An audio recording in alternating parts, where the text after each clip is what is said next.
Fellow Gambians, distinguished audience, as the coronavirus pandemic continues to be a grave concern globally and nationally,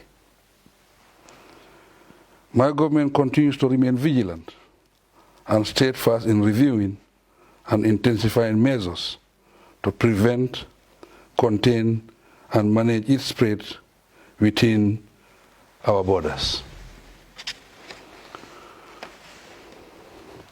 In less than 2 weeks after my last address to the nation,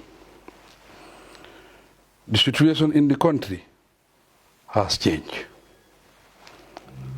As confirmed by the Ministry of Health, so far, more than 30 tests have been conducted.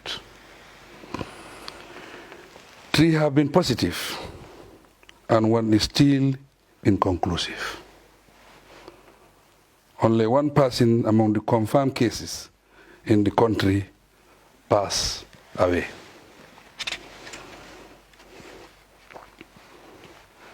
With regards to the unfortunate incident of the people who absconded, almost half of them have been traced.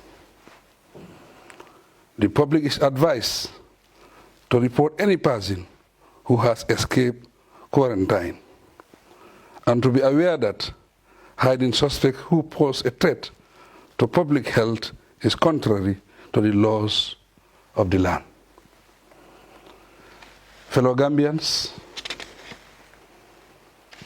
we know with certainty that mass movement of people and public gatherings are threats to the containment of COVID-19. Therefore, in addition to the measures mentioned in my last address, decisions have been taken to impose new restrictions. To curtail our exposure to infection through close interactions, my government has taken the decisions to scale down government operations.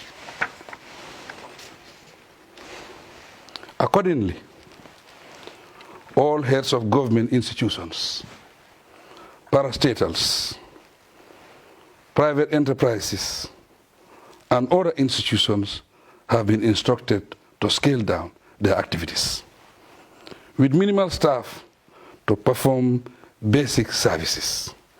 Where feasible, staff can work from home.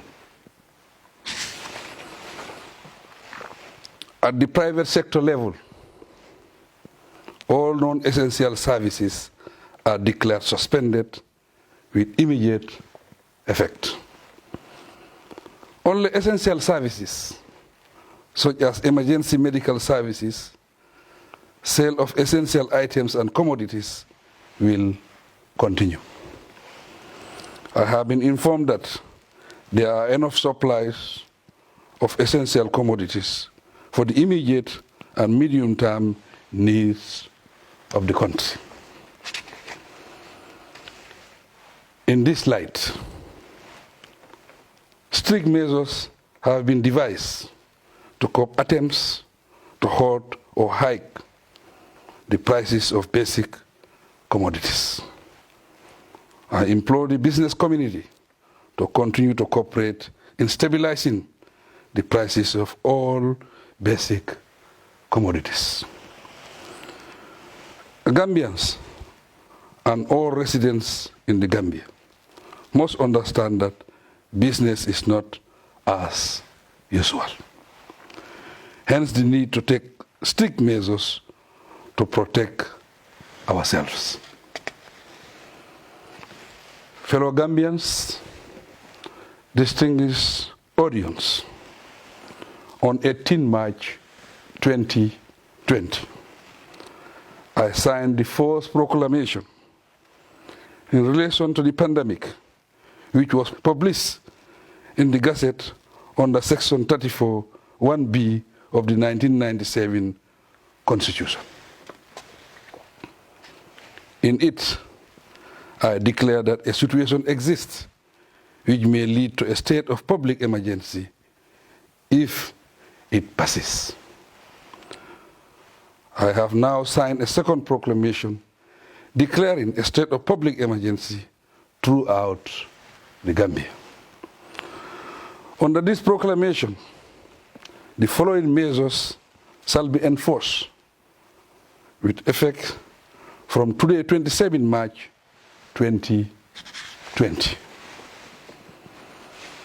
1. All non-essential food outlets in all markets and enclosed shopping areas shall be closed. 2.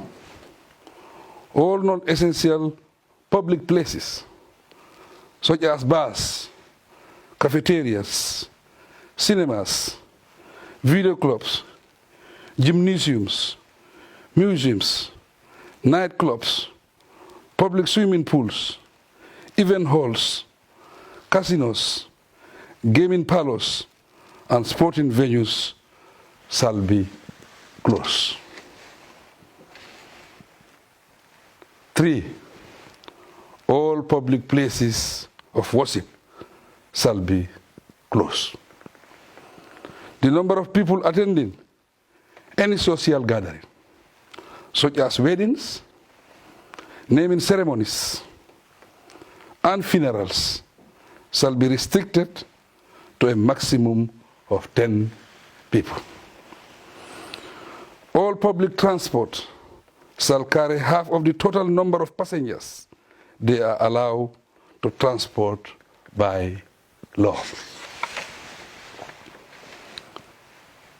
In invoking the powers invested in me as president under the Emergency Powers Act of the laws of the Gambia, this is one of a series of regulations I have signed, starting with the freezing of prices of all essential commodities to prevent any form of hoarding. Already, an essential commodities committee has been set up to monitor and enforce these regulations. In this regard, I appeal to the goodwill of the business community to respect these measures for the general welfare of our people.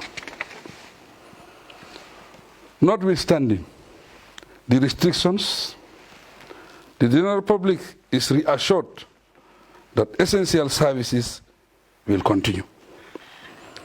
These include services provided by banks, petrol stations, traders and vendors in food and basic commodities, in the markets, supermarkets, and corner shops. However, this must be done in accordance with the WHO recommended social distancing guidelines. Fellow Gambians, my government has approved a $500 million emergency fund, which the Ministries of Health and Finance will work on for disbursement and use to fight COVID-19 menace. I seize this occasion to specifically thank the private sector, as well as all philanthropists and individuals for their financial support. Your contributions will go a long way in complementing government's efforts in this joint fight. I thank you all. On behalf of everyone, I also commend the national response teams, committees, and frontline workers for their invaluable service to the nation. While my government continues to take leadership to guide the entire process, I extend deep appreciation to the wider community including religious leaders, civil society, all Gambian citizens and people living in the Gambia for their cooperation. In a similar vein, I call on all political party leaders and civil society organizations to work with my government in the fight against the COVID-19 pandemic. All efforts and cooperations during these trying moments are appreciated very much indeed.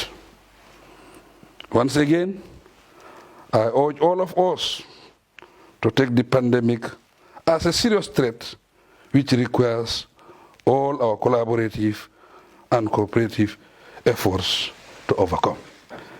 Let us cooperate fully with the health and security authorities so that measures adopted to stop the spread of the coronavirus can be effective. This implies maintaining high personal hygiene standards that include regular hand washing, avoiding handshaking, observing social distancing, and all other regulations and measures necessary to fight COVID-19. Long live the Gambia. I thank you for your attention.